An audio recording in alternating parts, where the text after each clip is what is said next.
दोस्तों, क्या आपके पास भी अचल संपत्ति का अधिकार है और आप भी अचल संपत्ति खरीदने की सोच रहे हैं, लेकिन सोच रहे हो केवल रजिस्ट्री कराने से ही हमारा सब कुछ क्लियर हो जाएगा। लेकिन अब आपको ऐसा नहीं करना होगा, बल्कि अब आपको बहुत कुछ करना होगा। नए नियम है, नए कानून है, नए बदलाव है, जिसको अब आपको जानने की बहुत ही ज्यादा जरूरत है। और अगर आज आप इस चीज को नहीं जानते हैं, नहीं समझते हैं, तो शायद आपको दिक्कत का सामना करना पड़े। देखिए, पहले मैं आपको यहाँ पर बताना चाहता हूँ, और जो चीज मैं आपको यहाँ पर पॉइंट बाय पॉइंट बताऊंगा, उस चीज को समझने का प्रयास करिएगा। और मैं समझाने का भी प्रयास करूंगा, जिससे आपको नए नियम, जो दाखिल खारिज के नए नियम है, वो आपको आराम से समझ में आ सके। स्टेप बाय स्टेप मैं आपको बताने का प्रयास कर रहा हूँ। तो पहले आज हम बात करने वाले हैं, जमीन खरीदने के बाद सिर्फ रजिस्ट्री कराना ही काफी नहीं होता, बल्कि दाखिल खारिज भी कराना बहुत ही जरूरी होता है। लेकिन यही दाखिल खारिज के एक नए नियम को, नए चीज को अब आपको समझना पड़ेगा। अब ये नई चीज क्या है, नया प्रोपोगंडा क्या है, नया सिस्टम क्या है, नया फंडामेंटल क्या है, ये चीज को मैं आपको प्रयास करता हूं समझाने का सही भाषा। तो पहले तो आपको ये ध्यान देना है, दाखिल खारिज का मतलब, जो दाखिल खारिज होता है उसका मतलब ये होता है कि सरकारी रिकॉर्ड में आपका नाम सेव हो जाना। मान लीजिए कि मेरा नाम सौरभ मिश्रा है, मैंने कोई भूभाग को खरीदा और उसके बाद मैंने रजिस्ट्री करवा लिया, उसके बाद सब कुछ करा लिया, लेकिन दाखिल खारिज कराने के बाद ही मेरा नाम सेव होगा कोई सरकारी रजिस्टर में। यानी कि मैं ये कहने का हक मेरे जब प्राप्त रहेगा कि हाँ, ये मेरी जमीन है, मेरा इस पे हक है। और अगर कोई प्रूफ के तौर पर मांगता है तो दाखिल खारिज में जो सेव चीज होंगी वो मैं दिखा सकता हूँ। तो इसका मतलब ये होता है। और ये जो सरकारी कागजों में पुराने मालिक का नाम बना रह जाता है, इस चीज को मैं आपको बताने की कोशिश करता हूँ कि ये कैसे हटने वाला है और नया नाम कैसे जुड़ने वाला है। माने कि सब कुछ आपको स्टेप बाय स्टेप बताने का प्रयास करने की सोच रहा हूँ, और मैं बताने चाहता हूँ। तो देखिए, जो सरकारी रिकॉर्ड में नए मालिक का नाम दर्ज किया जाएगा, यानी कि आप दाखिल खारिज कराते हैं और सरकारी रिकॉर्ड में नए मालिक का नाम दर्ज हो जाएगा। अब इसके बाद अगर आपने दाखिल खारिज नहीं कराया है और नहीं कराया गया, तो सरकारी कागजों में पुराने मालिक का नाम ही बना रह सकता है। माने कि आपने कोई खेत लिया और आपने दाखिल खारिज नहीं कराया, और वो खेत किसी अन्य व्यक्ति के नाम पर था, तो वो आपने दाखिल खारिज नहीं कराया, तो जिसके नाम पर वो खेत था उसी के नाम पर वो खेत बना रहेगा, आपके नाम पर खेत वो नहीं आएगा। तो ये चीज होती है दाखिल खारिज का मतलब, कि आपके नाम पर आपकी जमीन का आपका पूरा विवरण सेव हो जाए। तो अब समझाने का प्रयास करते हैं।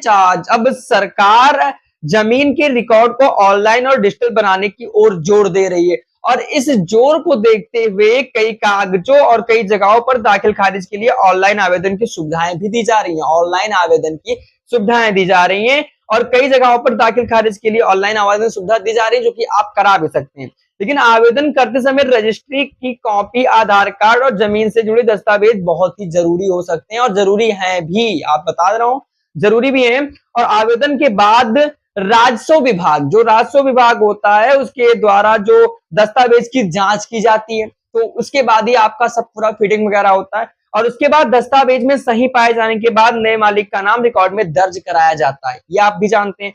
लेकिन दाखिल खारिज होने के बाद भविष्य में जमीन बेचने या बैंक से लोन लेने में आसानी होती है। जमीन बेचते हैं तो आप उसको बेचने में आसानी हो जाती है, और अगर आप जमीन के स्तर पर लोन वगैरह लेते हैं तो भी आपको आसानी होती है। लेकिन किसी भी जमीन को खरीदने से पहले उसका रिकॉर्ड या उसका मालिकाना हक जरूर जांच ले। अगर आप जमीन खरीदना चाहते हैं तो उसका जो मालिकाना हक, यानी कि जमीन मेरे नाम पर है, किसके नाम पर है, ये जरूर जांच लें। और विवादित जमीन खरीदने से पहले बचें, और सभी दस्तावेज अच्छी तरह से देख लें, जो कि आप रजिस्ट्री के बाद दाखिल खारिज की स्थिति समय पर चेक करते रहें, ये भी आप ध्यान दीजिएगा। और अगर रिकॉर्ड में कोई गलती हो तो तुरंत संबंधित विभाग से सुधार के लिए आवेदन कर सकते हैं। और सरकारी जो योजनाओं का लाभ लेने के लिए कई मामलों में कई जगह सही भूमि रिकॉर्ड जरूरी होते हैं, क्योंकि बिना सही रिकॉर्ड के आप कोई सरकारी लाभ नहीं ले सकते, ये भी आप जान लीजिए। और आपके जानकारी के लिए बताना चाहते हैं, इसलिए जमीन खरीदने के बाद दाखिल खारिज को भी कभी नजरअंदाज न करें। अब हम बात करते हैं कि जो दाखिल खारिज की सिस्टम वगैरह, इसमें क्या बदलाव हो सकते हैं। तो देखिए, जो अब सरकारी भूमि रिकॉर्ड में डिजिटल बनाने पर तेजी से जोर की जा रही है, और काम भी चल रहा है इसको लेकर। और ऐसे में दाखिल खारिज की प्रक्रिया पहले से तुलना में ज्यादा पारदर्शी हो गई है, पारदर्शी हो चुकी है, और आसान बनाई भी गई है।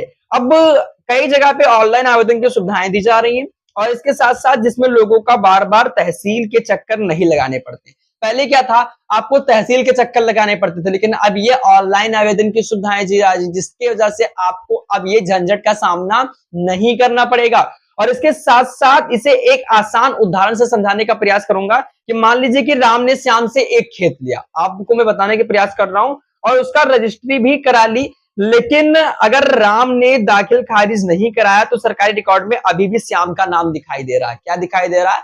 श्याम का नाम दिखाई दे रहा है। और भविष्य में किसी सरकारी योजना, बैंक लोन या जमीन जैसे जुड़े अन्य कामों से परेशानी आ सकती है, इसीलिए रजिस्ट्री के बाद दाखिल खारिज कराना बहुत ही जरूरी है। और सरकार का यही कहना है कि अगर आप कोई भी सरकारी लाभ लेना चाहते हैं तो दाखिल खारिज करवा लें, क्योंकि अब ऑनलाइन आवेदन की सुविधाएं चालू हो चुकी है। कोई आपको तहसील के चक्कर नहीं लगाने भैया, आपकी ऑनलाइन सिस्टम है, जाओ कराओ, उसके बाद अपना नाम चढ़वा लो, कुछ भी नहीं करना है, बस आपको अपना दस्तावेज सही रखना है। और इसके साथ साथ आपको बताना चाहता हूं, दाखिल खारिज के लिए आमतौर पर भैया रजिस्ट्री की कॉपी, आधार कार्ड, पहचान पत्र और जमीन से जुड़े दस्तावेजों की जरूरत पड़ती है। और इसके साथ साथ आवेदन करने के बाद राजस्व विभाग रिकॉर्ड की जांच करता है और सब कुछ सही पाए जाने पर मालिक का नाम दर्ज कर दिया जाता है, यहां पर बताया गया। तो दोस्तों सबसे महत्वपूर्ण बात यह है कि कोई भी जमीन खरीदने से पहले रिकॉर्ड की जांच कर लें। और सरकार ये कह रही है कि अगर आपने कोई जमीन ली है और आपने दाखिल खारिज कराना छोड़ दिया तो इससे आपको आने वाले समय में फ्यूचर में सरकारी लाभ से वंचित होना पड़ेगा। इसलिए अब आपको मेन पॉइंट यही है कि दाखिल खारिज मेन चीज होता है, क्योंकि अगर आप दाखिल खारिज नहीं कराते हैं तो जिसके नाम पर जो जमीन थी वो नॉन सेविंग में आएगा, जिस वजह से आप ये प्रयास करते हैं कि ये लाभ मुझे मिले, लेकिन आप उसका लाभ का हक आपको नहीं मिल पाता है। तो मेन चीज ये होती है और इस चीज को आप समझने का प्रयास करिएगा। और अगर आप भी सोच रहे हैं तो इस चीजों को समझ चुके होंगे। इस बारे में आप क्या कहते हैं कमेंट बॉक्स में आप भी अपनी राय बता दीजिए। बाकी जानकारी यही थी। अगर आपको वीडियो पसंद आया तो वीडियो को लाइक कर दें, चैनल को सब्सक्राइब कर दें। मिलते हैं अपने किसी नए वीडियो में, तब तक के लिए जय हिंद, वंदे मातरम।